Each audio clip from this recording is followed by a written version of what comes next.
Hello again. Okay, last time we saw the animals coming to the ark or getting ready to come to the ark, and God said He wanted 2 of every kind, 7 of a specific kind of animal that was the clean kind for sacrifices, and then 7 of each of the birds. And then He was going to have rain come for 40 days and 40 nights to kill everything that was on the earth. So now, in chapter 7, verse 5, the next verse, very important verse, says, "And Noah did according to all that the Lord commanded him." So Noah was obedient. He was very obedient. He made sure he did everything exactly as God said. How important and what a great lesson that is for us.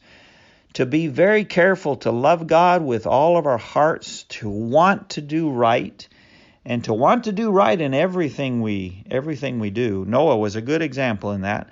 He made that boat exactly like God said. He brought in 2 animals, no, not 3 or 4 or 1, 2 of every kind, 7 of the special ones. He made sure that the counts were right, and he just made sure everything was right. He had 7 days to fill the boat with all the animals. The next verse says, Noah was 600 years old when the flood waters were on the earth. So he was 600 years old. That's a long time. That is a really, really long time. And that's the way it was before the flood.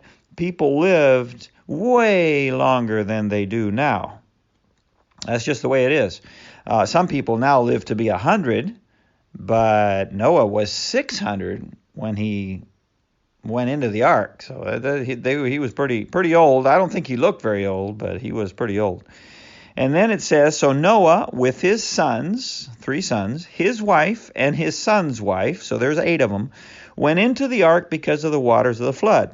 Of the clean animals, of animals that are unclean, of birds, and of everything that creeps on the earth, 2 by 2 went into the ark to Noah, male and female, as God had commanded Noah. So Noah just made sure that every animal that was supposed to be on the ark made it onto the ark, and no animals that weren't supposed to got on there. So he did exactly as God had commanded. And verse 10 says, and it came to pass after 7 days. Remember, seems like there were 7 days for them to get ready for the trip.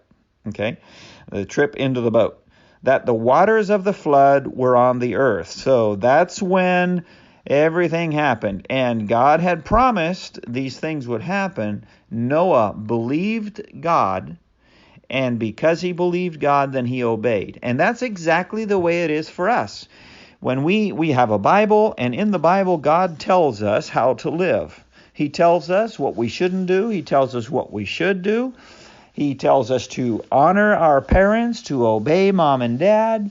He tells us not to lie, not to steal, not to be mean to our brothers and sisters. He tells us to be faithful to church and to pray. And as soon as we can read, to learn to read the Bible. He tells us the things that we should do and the things that we should not do. And he says, if you obey me, I will bless you, and I will protect you, and I'll guide you. And so, if we obey God, like Noah and his family obeyed God, then God will bless our family. It doesn't mean that everything will go good and there'll be no problems. No, it doesn't mean that.